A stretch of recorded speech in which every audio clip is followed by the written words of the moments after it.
So hello everyone and welcome to this week's Thursday Thoughts. I know a number of you were online last week looking for Thursday Thoughts, and I did mention the week before that I was going to a memorial service and I wasn't able to make it. So I apologise for that.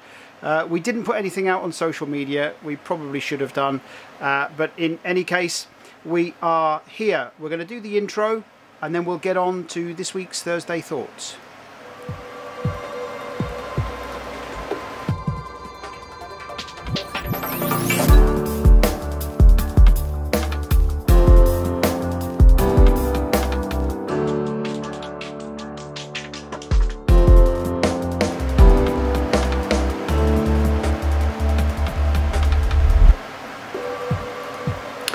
So hello everyone and welcome to my little weekly show, or almost weekly, I know, of Thursday Thoughts. All of the contact details are there and have been running along the bottom of our website, and we are ready to rock and roll. So I'm going to do the normal, which is hello to everybody who is listening on our recorded podcast.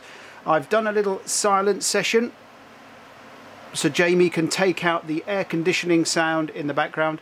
It's so hot here in the UK and in the Love Shack. It is really, really warm. So I'm going to have to leave it on today. So apologies if it annoys you a little bit, but it's either that or watch me melt away here, which is not something you really want to see. So hello everyone on the podcast. Hello everyone on our website. Hello everyone on TDIQ. Hello everyone if you are on YouTube, which there are a number of you on. So hello and welcome. So we're going to do the same thing. There's been 2 weeks worth of news, of which I have had to pull out the bits what I think are, you know, probably more exciting, more interesting, something that we can get our teeth into. You know, this morning over breakfast with Claire, I was going through all of the news. You know, there was like 1,500 pieces I had to go through. So I had to get through it as quickly as I could. So I pulled out about 14, 15 pieces which I think are interesting, and then some TDW news, and then I've got a stack here of questions that I've got to get through as well, some that came in literally just before I was going to go live on air. So news, TDW news, and then whatever else comes into my mind, because I like to wing it. There will be no Thursday Thoughts next week. Before I forget, I haven't written it down because it is my 21st wedding anniversary. So I'm sure you can all agree I will be spending some time with my wife, and we will be going out and having lunch and having a day together. So apologies for that in advance, but it means that you'll have lots and a bumper edition the week after again. So let's get on to some of this news. Again, thanks to all the sponsors who are up here behind me that are making this possible. Kraus Maffei. Haven't been to your facilities in a very long time. Long time ago, actually, probably about 12, 13 years ago, I was at your facilities in Munich, and or just outside Munich, and you guys have just announced your new digital services solutions unit. Now this seems to be a trend that I'm seeing in lots of organizations now. Big data, IoT, you know, what are we going to do with all this information? Barry Braster at Ettaplan has written an article for the magazine this quarter, which is talking about the IoT and tech pubs and technical data.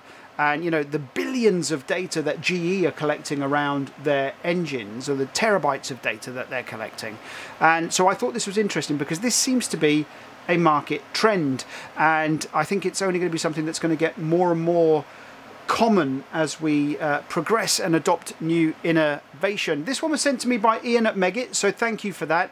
I didn't notice this on the Advance website, and if you don't know what Advance is, it's a free magazine that you can sign up to. I'll put the link down below, which gives you insight into the aerospace, defence and space sector here in the UK, and if you're an ADS member you can get it for free. And but Ian, thank you for this.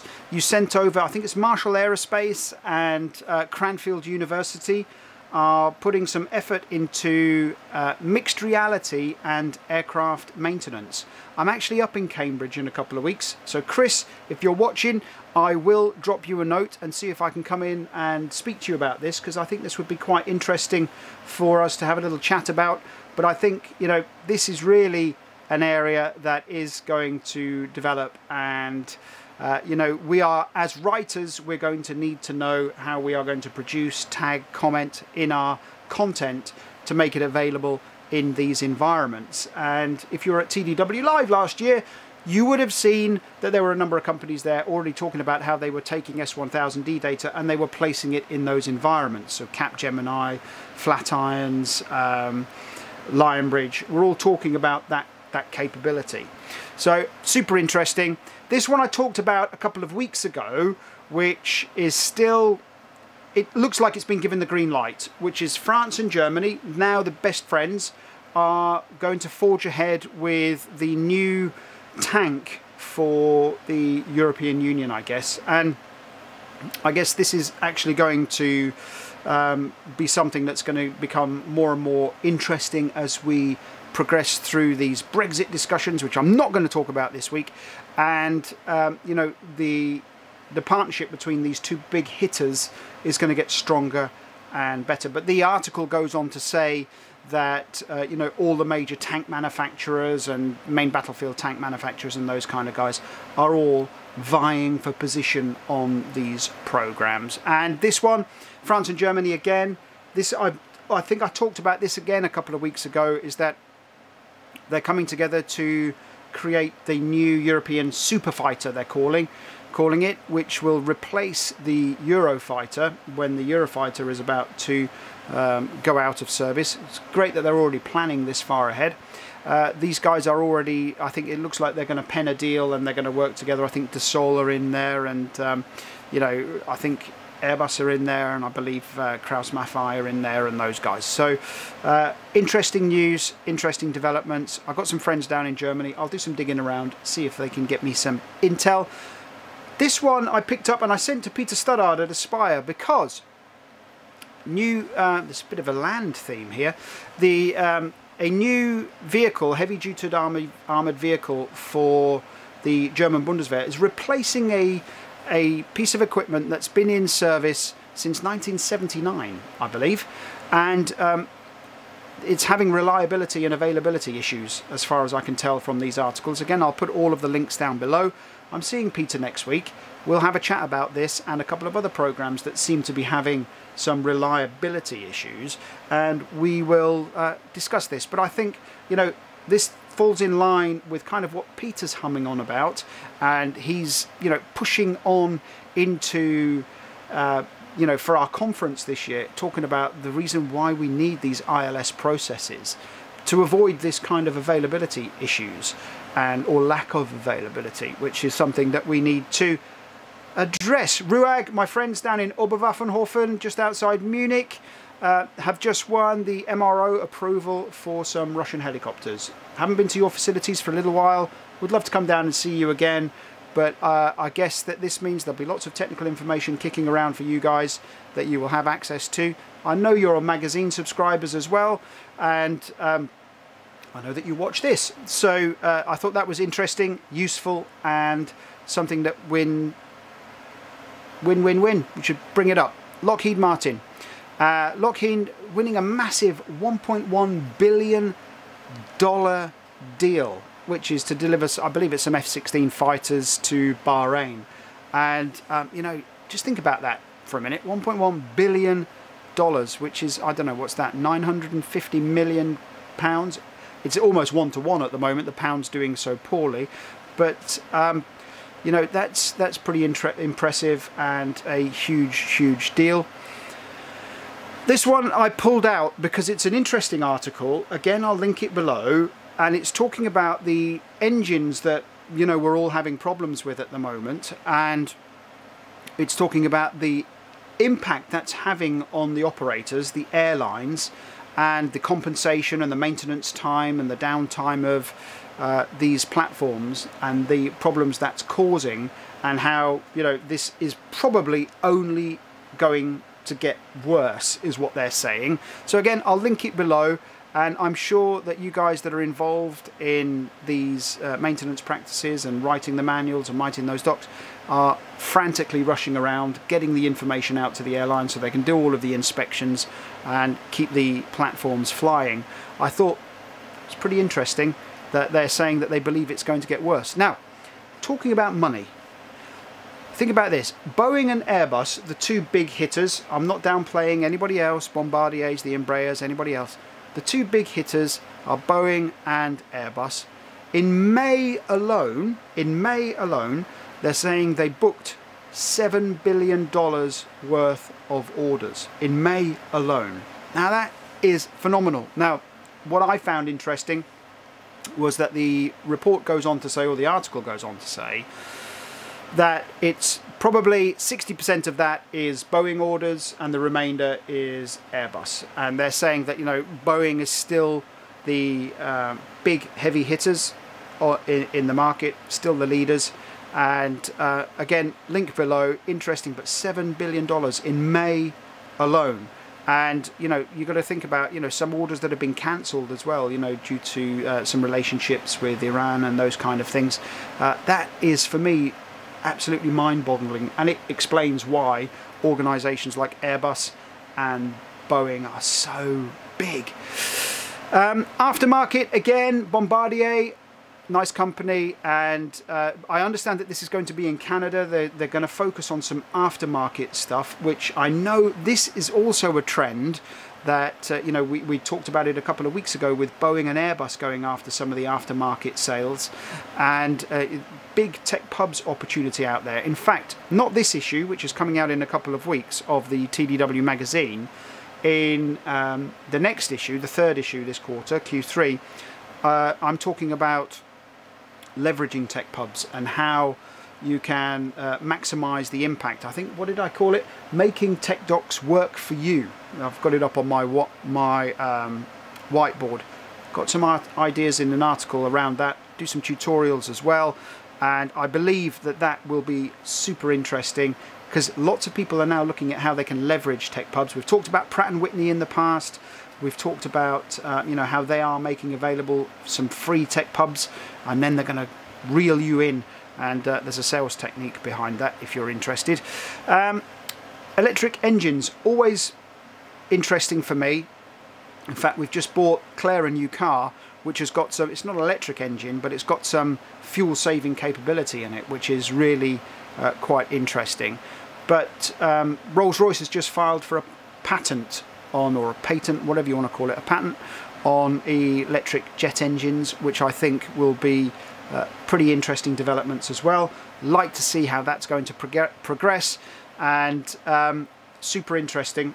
In fact, I shall do some fishing around. Now, video editors, if you are, I know lots of you are starting to look at video in your tech pubs or on your customer support sites, and you're starting to look at how, you know, these videos can really help and engage and be useful to your users. Adobe have announced Project Rush. Now, I've known that this was coming for a little while, and it's basically a mobile editing solution for video. Now, the reason I look at this slightly, you know, tongue-in-cheek, I think if anybody does any video editing, and we've got a Ninja Inferno recorder down here, I should have put another camera up, which is recording in 4K. Just this 30-minute session, that video size will be over 500 gigabytes, which is not very small. And these machines, which are pretty strong machines, will struggle to edit those video files. So this will not, I don't believe, be strong enough to do 4K. I might be wrong, to do 4K video editing. Certainly not in the ProRes format that we are recording in, which is capturing absolutely every pixel of data that it's catching around you here. And but it's there, it's new. It's being dubbed on some channels as the iMovie for Adobe. If you know what iMovie is, that is video editing on the Mac. So SDL, I picked this up from your website, and it came through on my news alerts that you seem to have cracked translation, automatic translation from Russian to English, which I think is super interesting because these are really difficult languages to handle and control. And so down below I'll put a link to that press release. You can go and have a look at that. I'm seeing Mark in a couple of weeks at the Farnborough Air Show, Maybe Mark, you could bring some information on that. That'd be quite interesting. I'd like to learn a little bit more about that for sure. This is super interesting. So BAE Systems are trialling a cobotic production line on the Eurofighter. Now, why is that interesting, Mike? Because what they're saying is the guy who's on the production line has a set of skills, has a proven background. This robot is going to know who it's working with and the level of skills that user or that maintainer or that assembler has, and it's going to be able to guide through an assembly process. It's going to aid that guy putting it together. So I wasn't sure whether I was going to put this in the Futures podcast, which I'll talk about later, or if it was something I wanted to put in today's. So I put it in today's, in same with the mixed reality thing that Ian sent in. I wanted it because it seems to be happening now, and you know, I'll talk about the future stuff. I'll mention it in the future stuff as well when we do that. Ettaplan, Berry, I was looking at your profile on LinkedIn today. I noticed that if you're into simplified technical English and you're looking for checkers, Ettaplan has a very good one. And they've just released an update. I've looked at the press release and I've looked at the release notes, and the main things that are jumping out at me is it's saying that it's got integration with the WebEx systems, editing solution, and XMetal, and a couple of other things that are worth looking at. If you're interested in that, I'll put a link to Ettaplan down below, or you can go over to Tech Data Direct and you can find a link directly to the Ettaplan guys. S1000D this week, they announced via their formal channels, which is from s1000d.org. If you're not on their newsletter list, go over to s1000d.org, put your name in. They only ever send you updates on their user forum and when specifications and standards are available, so you don't get stuff like we send out all the time. So go to s1000d.org, sign up to their newsletter. But they announced this week an update to the download package for issue 4.2. I've looked at the release notes. It seems to be all around business rules. So it's all about business rules, decision points, and what's going on and what you can do with business rules. I think there's some clarifications in there. So go and download that, have a look at that. This one, very interesting. Now, European Union are introducing, or trying to introduce, there is some pushback, new legislation on copyright. And I don't think it's going to affect us specifically directly in technical publications. I think it is going to affect people like TDW who are trying to bring you educational platforms like this. And this is why. Because when we write our blog articles, at the bottom of our blog articles we put mentioned in this Thursday Thoughts or whatever it is, and we put a link to a third-party website where we may have got that information from. And I send links to people that I believe may be interested in something that I may have stumbled across. So for example, yesterday, that reliability problem for the Bundeswehr, I sent on to some reliability engineers that I know and said, hey, you guys might be interested in this, and they were. But I think this legislation is going to try and stop that from happening. So if you are trying to reuse or repurpose copyrighted information on the internet, it's going to stop you from doing that. What they're looking at doing is they're looking at forcing people like Google, YouTube, LinkedIn, Facebook, all those places to do a kind of a fish of what you're posting, and if it's copyright protected, they'll prevent you from posting it. So what that means for Thursday Thoughts is we've already had a discussion here about it. If it goes through, and the indications are it's gone through a couple of gates and it will get through, if it gets through, it means that we're going to have to rethink how we do TDW Live and Thursday Thoughts. We've already got a strategy for it. We know how we can get around it. But I think this is going to be super interesting. The big boys are pushing back. The big boys are saying, no, you can't do that. We're not going to be able to do this. You know, how can we manage all these people copying and pasting links and all that stuff? Interesting. Podcast Building the Bridge. We announced this, I think Jamie released it last week. Originally I recorded this one when I was up in the woods. If you remember, we did a little tutorial from the woods. I actually watched it back, didn't like it, so I re-recorded it, made it into a podcast. It's up there.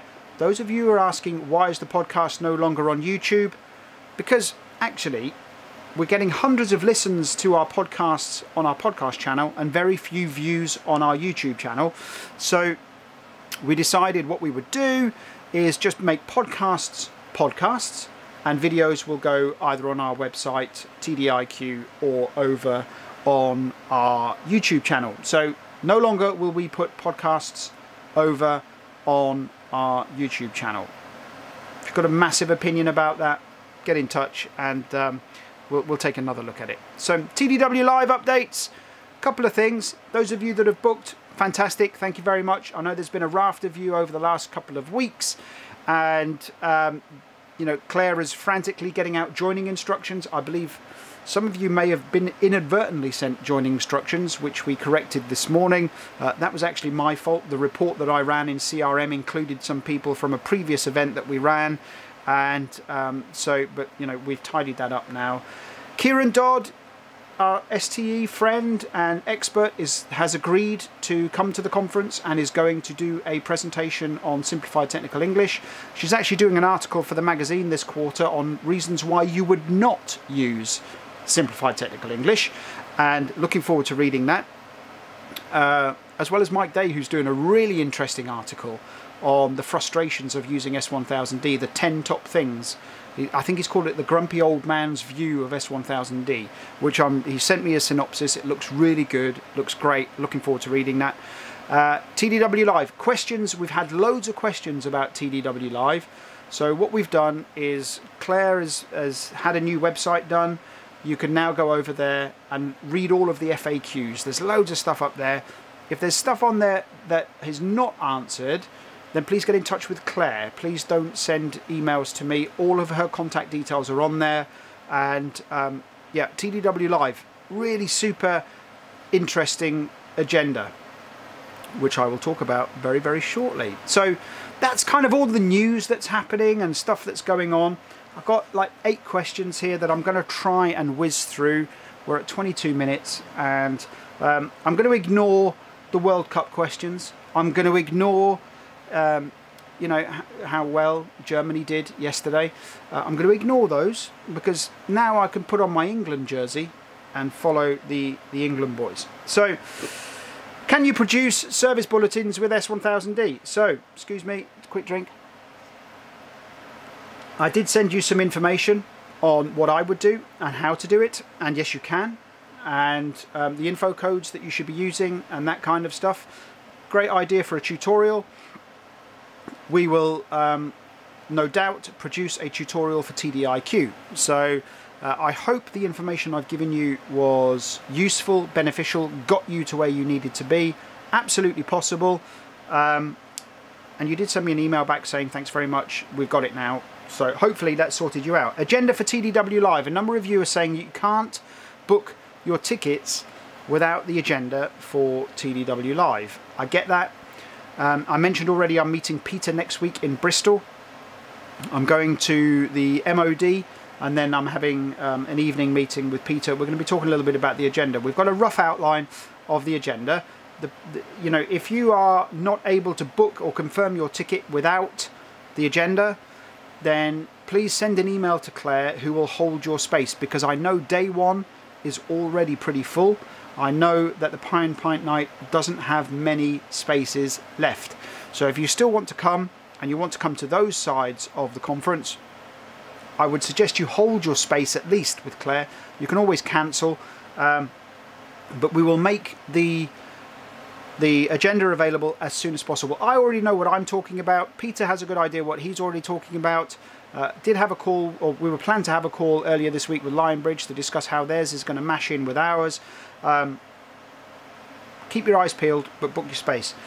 Is Corel Draw any good? A couple of weeks ago I talked about Corel and their 2018 release of their software, and I had some questions coming in. Is it any good? Is it software we should be looking at? I sent a question out to Klaus at Corel, and I did have one email back. We've invited them to TDW Live, nothing heard yet. I haven't looked at the software myself for a little while. I will do, I'll spend some time looking at it, but you know, I think that if we can get Corel along to the conference, then you guys can meet them and you can ask them your questions yourself. I talked about the TDW Live FAQs, they're over on the website. Magazine archives.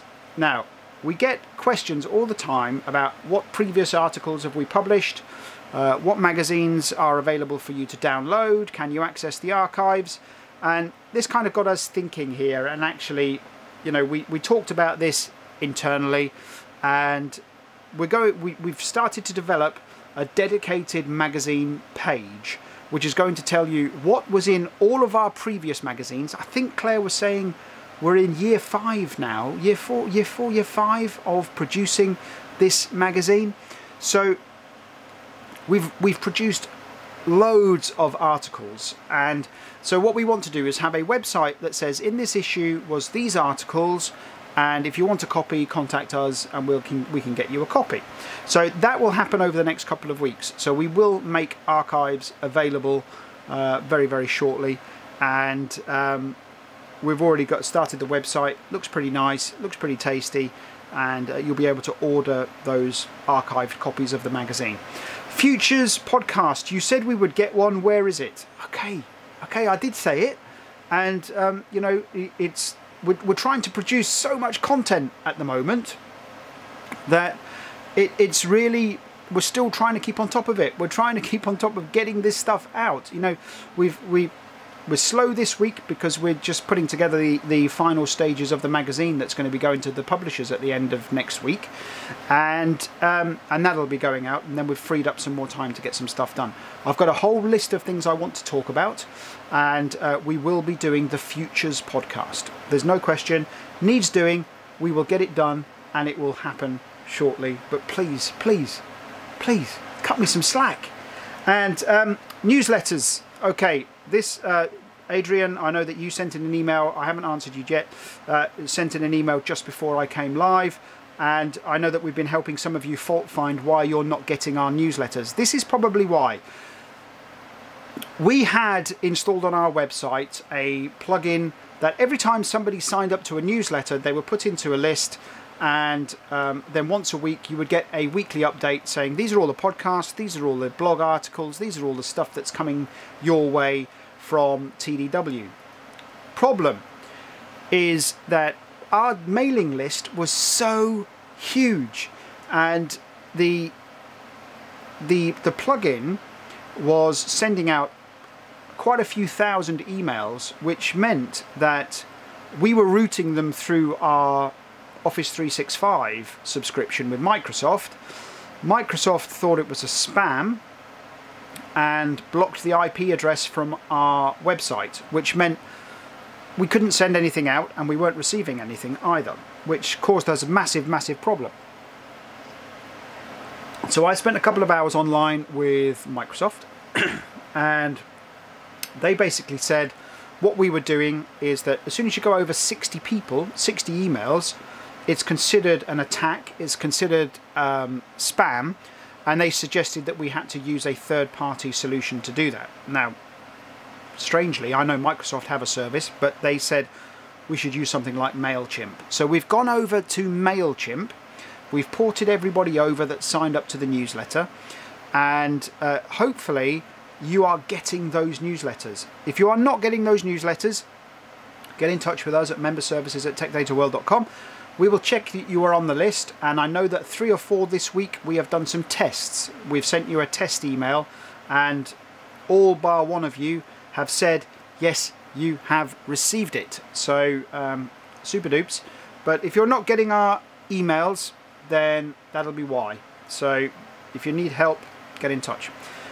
Can you do some tutorials on AI, AR and VR? And you are a TDIQ subscriber, so absolutely, if you look at the TechCom training syllabus on there, we've got something on futures, and we talk about AI, AR, VR, and we're going to talk about, it's still something I'm teaching myself, and I'm learning a little bit more about it, and I'm learning how it all comes together, and it's actually very straightforward. It's not that hard. And yes, absolutely, there are tutorials planned, but they're planned as the wider and larger TechCom training course that we have being released, starting to be released very shortly. And STE, you asked us, we had another question about Simplified Technical English and what kind of training do you have on TDIQ. At this moment in time, we have very basic level Simplified Technical English introductory type stuff. We have more stuff planned, and we have it planned with a leading industry expert. Problem is that when we speak to the experts, they say Simplified Technical English, it's not like teaching S1000D. You need to learn and understand more about people's environments, what they want to achieve, and that kind of stuff. So what we're doing is we are putting together a format of a course that means that people can submit their questions, we can do a tutorial, and we can just keep adding to it. So everybody can then, like a little knowledge base, can go and have a look at the STE content that we have on there. So hopefully that is that. 31 minutes, that's not bad at all. So I'm just going to have a quick look, see if anybody's saying anything, chatting with us, asking us any questions. Don't know if Jamie and Nat can see anything. Wow, there's a load of you on our website. And nothing on the YouTubes. There's a few of you watching on the tubes. Hello. And so that was all the news, questions and answers. If you need anything, do ping me, do send me. The Wednesday, somebody asked me the question just before I came online. The Wednesday, I am at Farnborough International Air Show Wednesday. So I do have some meetings, but do come over, say hello. I'll be the one that's walking around like David Bailey with all the cameras all around me and looking at all the widgety grubs and all the stuff that's available at Farnborough. Looking forward to that. Tomorrow I'm at the Tank Fest in Bovington. I'm looking at possibly going live from Bovington. So make sure you subscribe to our Facebook and to our YouTube channel, and I will see if we can go live. I think that could be pretty interesting. I understand they've got some pretty exciting equipment on show. They've got obviously all the old legacy stuff, and they've got some of the new stuff, the new modern military equipment on show as well. So I'm going down with all the camera gears on charge. You can see it all plumbed up behind me there. Everything's on charge. Going to go down, get loads of video, loads of photos, and probably a tutorial, maybe even go live. So make sure you follow, subscribe, do all of those wonderful things. And apart from that, guys, I think we are in a good place. So no Thursday Thoughts next week. It's my wedding anniversary. I don't want to get divorced over Thursday Thoughts, and I'll be back the week after. Until then, guys, have a great weekend. If you're enjoying the World Cup, I hope you're enjoying the World Cup. And tonight, big game. It's not that big. England versus Belgium. It's a nothing game as I understand it. But whoever you're supporting, I hope they are doing well. And speak to you in a week or two.